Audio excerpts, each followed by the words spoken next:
Lassie, can you hear me? Yes, you got me?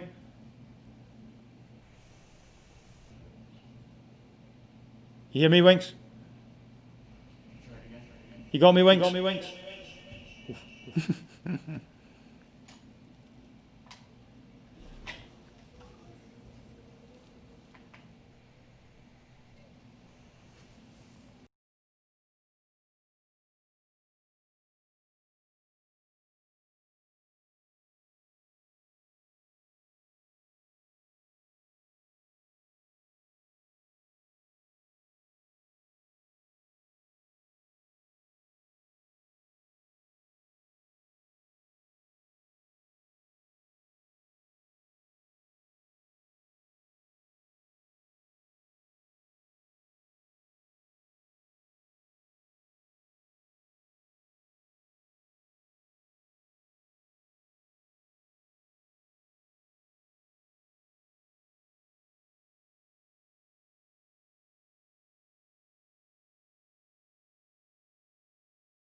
Oh, nice. I think we got you now, guys. Can you hear us?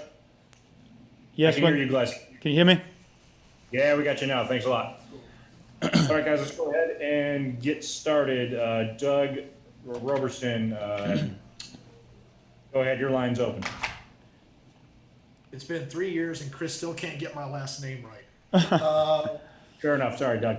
That's fine, buddy. Congrats on the win, Coach. Thanks, Doug. You've talked for weeks about the team focusing from the first second, getting off to an aggressive start, not committing the individual mistakes, and it looked to me like all that happened tonight. So how satisfying was this to get a result when everything went like you, I guess, hoped it would?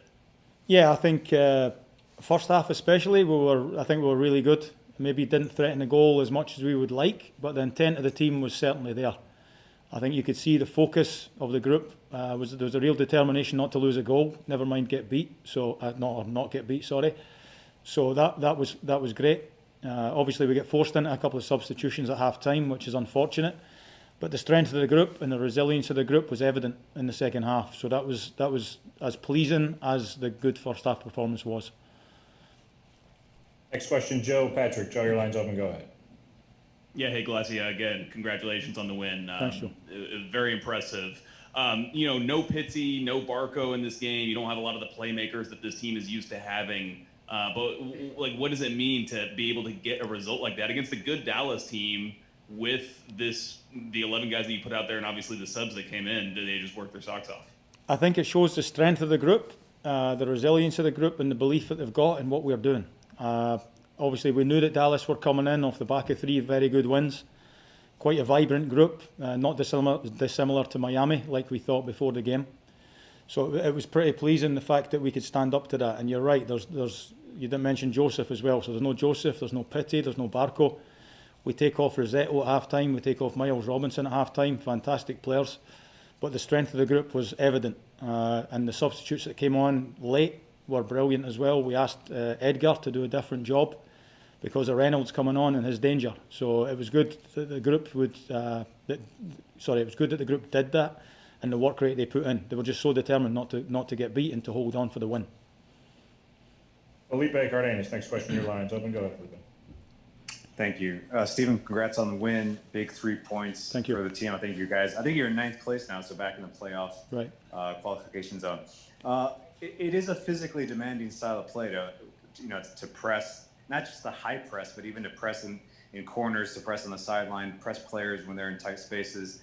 Can the team consistently play this way over a stretch of games?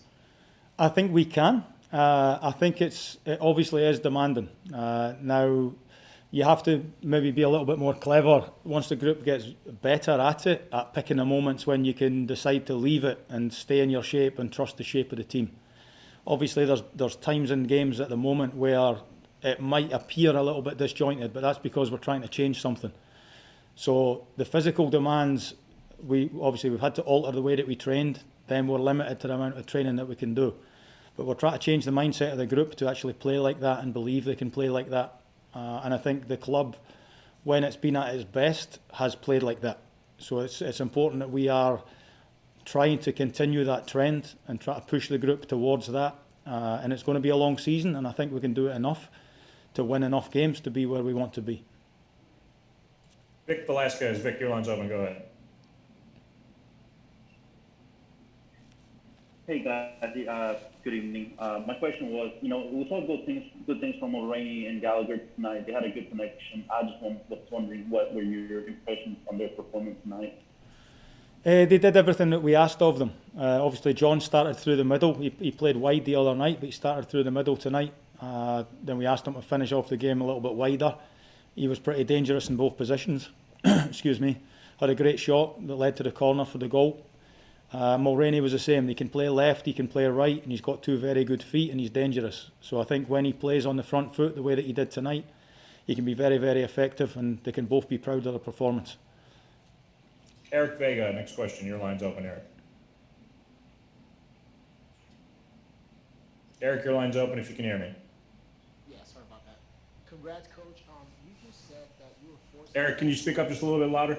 Can you hear me now? Is it better? A little bit. Just a little louder too would be great. Thank you. Go ahead. Okay. So, Coach, you said that at halftime you were forced to make some changes. Can you speak on that a little bit more? Yeah. So Miles and Mateus Rossetto both had issues that they had to come off. We felt we could protect them with a potential for the weekend, but they were at risk of getting injured, even though they were struggling within the game and had to come off. So then the changes, then it's a decision, how do you make the change to keep the team as effective as possible and strong defensively. So we decided to put Franco at centre half in case with their pace that they were going to threaten in behind, which they tended to do later on in games. Brooks Lennon went to right back, which he's very, very capable of. And we brought on Eric and we brought on Adam Jan. So we're able to move John to the side, bring Adam as the number 9. And then Eric comes and slots into midfield. Eric's a fantastic player. We've asked a lot of him over the first few weeks that we've been in charge. And he's done a lot for us, and he's probably suffered for it, to be honest. But his performance second half was great as well, and the group as a whole was fantastic. Rob Ussery. Rob, your line's open. Go ahead. Hey Glassy, a lot has been talked about leadership over the past month or so. Franco Escobar came out in the media and seemed like he wanted to take on sort of that leadership role, and tonight it seemed like he translated that onto the field. I'm just wondering if you've noticed if he stepped up a little bit in that leadership role, and if you look at him as one of those players on the field. Yeah, I do, and I've actually spoken to him about it personally, that I feel like he can be a leader. I think when his body language is correct and his work rate is what it always is, people will follow that. So I think Franco can be a leader for this group for definite. Obviously, Meza come back into the group tonight. He leads by example a lot, which is great. You've got Jeff on the pitch. You get Eric back on the pitch. So there was a lot of leaders there tonight. But I think everyone knew their job tonight. Everyone worked as hard as they possibly could, and they got the rewards. So when there's not real standout individual leaders, it's important that people pick up the slack, and a lot of them did that tonight. Back to Doug. Doug, your line's open. Go ahead. Yeah, Coach, I'm just curious. You talking about everyone knew their job tonight. The team has had issues switching off on dead balls. Did you do anything different this week, coaching or film-wise or tactics, so that everyone knew 100% what it was they were doing, maybe compared to previous games? I think probably the biggest thing we did was on Sunday morning, we sat and went through the goals and picked them to death, the ones from last week that cost us the game. There were several switch-off moments within it from a lot of different individuals, and sometimes you can get away with it and it doesn't impact a goal, doesn't result in a goal, choice of words there. But when a lot of different things happen, and then someone puts it in the goal, people see the impact of what they feel like might be minor mistakes. So I think there was so many of them last week, it was probably an opportune moment to point out a lot where little bits make a big impact.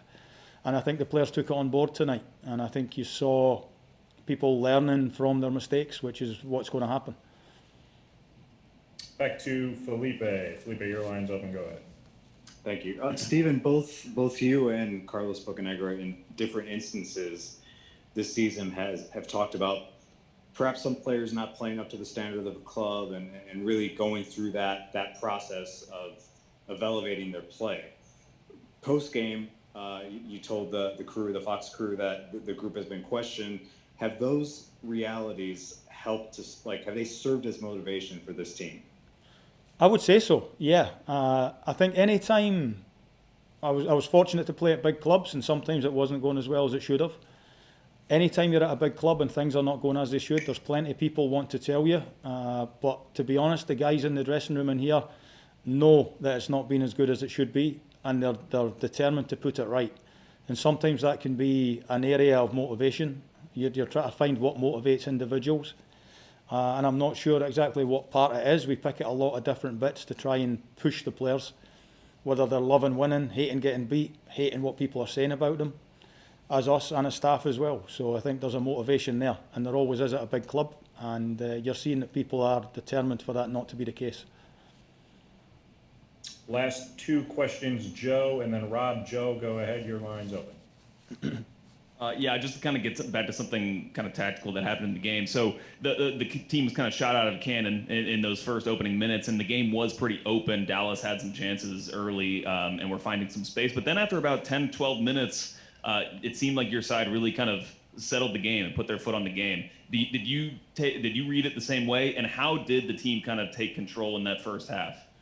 I honestly think we were in control from start to finish of the first half. I think any time that they had opportunities was as it has been recently with everyone, that we had a couple of cheap giveaways, a couple of switch-offs when we were trying to build out the back, which, again, minor problems, but there was a resilience and a reaction as soon as we lost it to go and win the ball back tonight. So I think in the main we were in control of the first half, so I read it probably slightly different. I've not seen it from a high level like you guys were able to watch on the television, but that was my understanding of the game in the first half, and obviously I'll go home tonight and analyse it again already. So that's how I saw it. Sorry, that last two now, Rob and then Doug. Sorry I missed that, Doug, but go ahead, Rob, your line's open. Yeah, just building off of what Joe said about the high pressing, it obviously worked fantastic tonight in the first half. But I'm curious, with John up at striker and no real aerial threats, were you disappointed with 17 crosses in the first half, or was that like a contrasting style of play you were hoping for? I wouldn't say John's not good in the air. I think the three guys that we had up top, they're not the biggest, but with their movement and their speed, they can get in front of the bigger defenders. So I think that can be an area where maybe other teams think these guys are not good in the air. Brooks Lennon's fantastic in the air, John's good in the air, and Jake competes pretty well in the air as well. So I think it's the choice of the final cross that can be in effect when people are not scoring from crosses. So the quality in that final delivery, it's not always crossing it onto someone's head as well, just hanging it up and hoping that they beat the centre back in the air. So I was pleased with the first half performance. Last question, Doug, go ahead. Your line's open. Yeah, Coach, I don't know if anyone predicted John Gallagher was going to be a lone striker tonight. And I know because y'all played this weekend, he probably has not had a lot of time to work at that. But what did you see in training that made you think he was going to succeed tonight? And what do you think that he did? You talked about it a little bit, but if you could expand a little bit more on what you thought he did well. Yeah, so I think starting last week, I think John showed that he can be dangerous and he's got a belief in himself. So we just felt like we could utilise that a little bit different tonight. We did feel like the threat of pace in behind was going to be really important for us. And I think the feeling was that John would offer a little bit more of that than Adam. So that was really the reasoning for that choice. So, and then in terms of John's performance anyway, he did well as a centre forward, but we just felt like Adam, when we had to make changes at half time, we felt like Adam was a good choice. So it we didn't go straight like for like. It's easy just to take off Miles and put on a centre half and switch a midfielder for a midfielder and leave everything else similar. But there was a chance tactically to do something different. I think we got the result of that early in the second half, which was great. And then we were forced to probably sit in a little bit, which is probably understandable, considering the run that we've been on recently. But again, the resilience of the group was fantastic at the end up. I hope that answers your question, Doug, I think. Thanks, Glassy. Congrats on the win. Thank you. Thanks, guys. Thank you. We'll have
hello, Jeff. Can you hear me?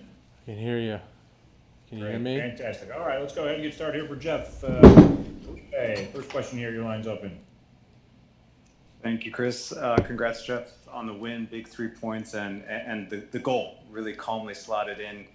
that penalty. But my question is one about the press and just the way that you guys played tonight. I asked Steven as well. It's a demanding, very physically demanding style of play, but you mentioned it post game. You've said it throughout your time in Atlanta United that if you believe that you guys can play that way, you can play that way. So do you feel like this group can consistently play press high, defend high across a long stretch of games?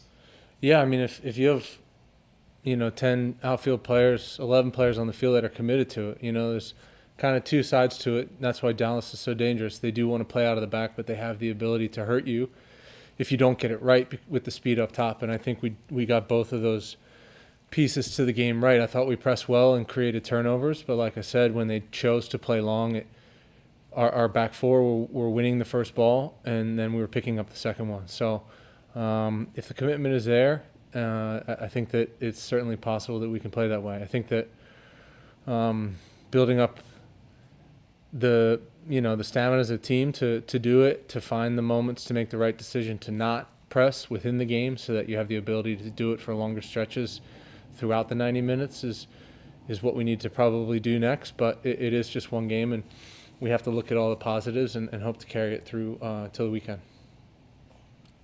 Next question, Doug. Go ahead. Your line's open. Hey, Jeff, congrats on the goal and the win. Steven said that one of the changes he made as a coach between the last game and this game was meeting with the team on Sunday morning and going through the mistakes that led to the goals, just to kind of try to show something that you talk about all the time, which is being focused for 90 minutes. Do you think that tactic on Sunday helped with tonight's performance and result? Yeah, I mean, the message in that meeting was not one of finger pointing. It was, a league like this, the margins are really fine. The difference between teams are not usually very big. When you go winless in 6 or 5 or whatever it was, it can feel like the gap is pretty large. But when you watch the mistakes back, you see, well, man, this goal came from a 50-50 at midfield that we lost, and then things just dominoed from there. Or, one person makes a decision at the wrong time and we get opened up. And if we can kind of rectify that, it doesn't create a goal. So it's really just recognition of that those differences between winning and losing are fine, and you have to kind of look at the mistakes so that you can change those. I mean, tonight, perfect example. Miami's a team that will want to break on us, and Dallas is no different. But I think that we handled the turnovers, the counters, the other team's ability to get behind us when we turn the ball over and make mistakes, and that was a big difference between tonight and our previous game. Joe Patrick. Joe, your line's open. Go ahead. Hey, Jeff, congratulations, man. This team has talked a lot about wanting to play on the front foot like Atlanta United is kind of accustomed to doing for weeks now. But why tonight was that finally able to happen? Because it just doesn't seem like a time to me when a team would be able to come out with so much energy, having played just a couple days ago. Obviously, the schedule's been very congested. What was it about tonight that made you guys able to pull off a performance like this that was not maybe the most technical thing, but it was, scrappy and full of energy? Well, I think, kind of off that last question, it helps to look at what is happening. I'm not saying that, we hadn't been doing that in weeks prior, but it just seemed like we were kind of hurtling toward the next game, trying to get things right over the last few weeks. And we never really kind of acknowledged it with each other. And the meeting wasn't only just about watching film. It was people speaking up and saying what was on their mind and getting it out there, clearing the air in a sense and owning up to some things and demanding that guys buy in and say, whether you want to be with us and you want to be out on the field and you want to find a way to win, whether it is scrappy, like you said, or not. And that's all part of it. So, maybe it is on the back of a game or in 4 days, but it's about kind of recognizing those things, owning up to them, kind of clearing the air with each other, and then playing again. Rebecca Ramirez, your line's open. Rebecca, go ahead. Hey Jeff, congrats on the win. How does it feel being the one who made the goal and kind of stopped this losing streak that Atlanta United had for 3 games already? You know, when the penalty opportunity happens, I was kind of upset that my bicycle kick didn't go in. So when they gave me the opportunity to take the penalty, I was happy to step up. I mean, all joking aside, I want to win the game. If our normal penalty takers aren't out there, if we're in a situation where I need to step up, I'm happy to step up. I've done it in my career, and I just want to find a way to win. I think that I said on TV, I think the fans deserve more. I think the coaching staff deserves more, and hopefully tonight's a step in the right direction. It is only one step. We have to do it again, but hopefully it's a step in the right direction. Rob Usry, Rob, your line's open. Go ahead. Hey Jeff, I heard you talking to the TV staff after the game, saying you were giving the team a pep talk before the match. Could you talk about how what the feeling was like before the match, and if you could envision this very great effort coming forward, and could you just describe what the feeling is after the match from the whole team? Yeah, I think that there's before games, players speak, coaches speak. It's kind of natural routine, but I think that over the course of several weeks, words could only mean so much, and you had to back it up with performance. And I think that I try and simplify it. If it's me speaking to the team and try and give a simple point, I gave 2 simple points tonight.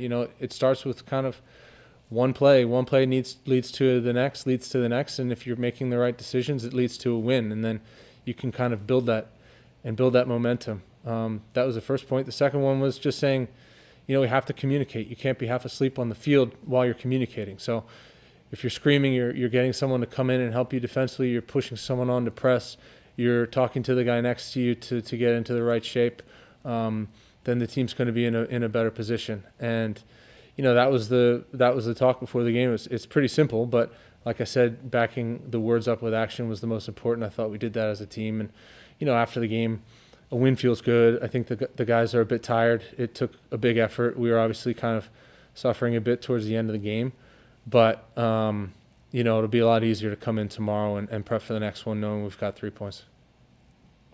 Back to Doug. Doug, your line's open. Yeah, Jeff, 2 questions for me. How did the speed of John Gallagher and Jake Mulroney help the defense tonight with the ability to stretch the field and not have Dallas on top of you, pressuring y'all? And second, did Carlos's comments on Tuesday about, a certain number of players not playing as well as they played during the championship year, was that any kind of motivation? I'll go with the second one first. I didn't know he said that. First part with Jake, John, and Brooks, I mean, they're committed guys that are always going to run for the team, and that's awesome to have on the field. I think that what they do is when we get the ball to them quickly, they're going forward. They're always looking to go forward. John puts players on their heels. They have the ability to play in 1v1 and get a half a yard or even beat a guy. Creating opportunities, it seems like over the last couple of games, not only have they created opportunities for goals, but they're even there kind of inside of the box, maybe even having shots for penalties and putting the defense on their heels. And that's when they have the ball at their feet. When they don't have the ball and the other team has the ball, it seems like they're always moving forward as well to press and create turnovers and put the team under pressure, the opponent under pressure. So the energy is great, the commitment is great, and they deserve a lot of credit tonight because in the first half they were really outstanding in doing all the things I just said. Last 2, Felipe and then Joe. Felipe, your line's open. Go ahead. Thank you. Jeff, you've been part of this team, since its inception. You helped create the identity that was Atlanta United during those first 2 years, the championship season. When this team is in the current state that it is, a transition, an interim manager, Joseph is injured, PT sold, Barco is kind of in and out. What do you think the team's identity is, considering everything that you've told us about just guys needing to buy in, needing to believe in a process and a way of playing? Like, what is this team's identity right now? I mean, the team's identity hopefully can become the growth of the players that we have, coming from where they are then growing. You know, you can see a guy like John Gallagher over the last couple of games. You hope that it continues. I think that can be the identity of the team, is the excitement and the growth. You know, we're kind of a group of new and young players, largely, other than, you know, a few of us. So I think the identity can become the change in those players, the growth of those players, and therefore the growth of the team. And hopefully from this point we can go forward. Again, it's one game. We have to do it again the next week. And I think that when you see the players that I've mentioned turn around and do it the next week, and then turn around and do it the next game, and then turn around and do it the next game, that's kind of the growth that you hope for and expect. Last question, Joe, go ahead. Yeah, that kind of leads in right to what I was going to ask, which is that you're right. This is, for the most part, a very young team, and still, you know, inexperienced in playing with one another. As long as the season has gone, there haven't been that many matches.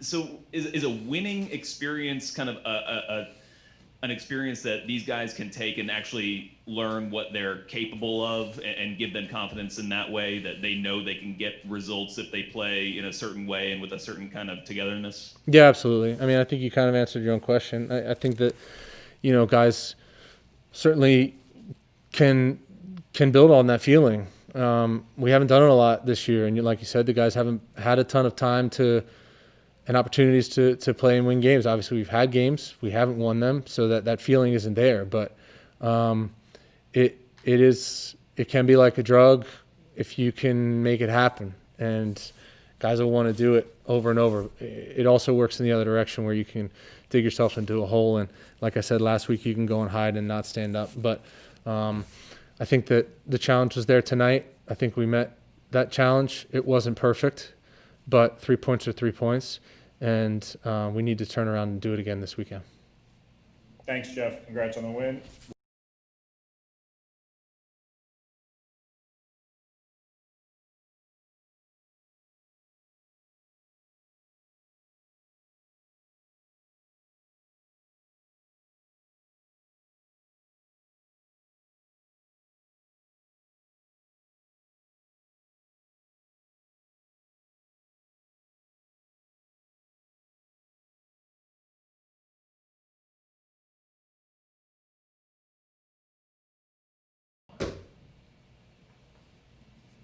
Hey, Brooks, can you hear me? Yeah, I can hear you.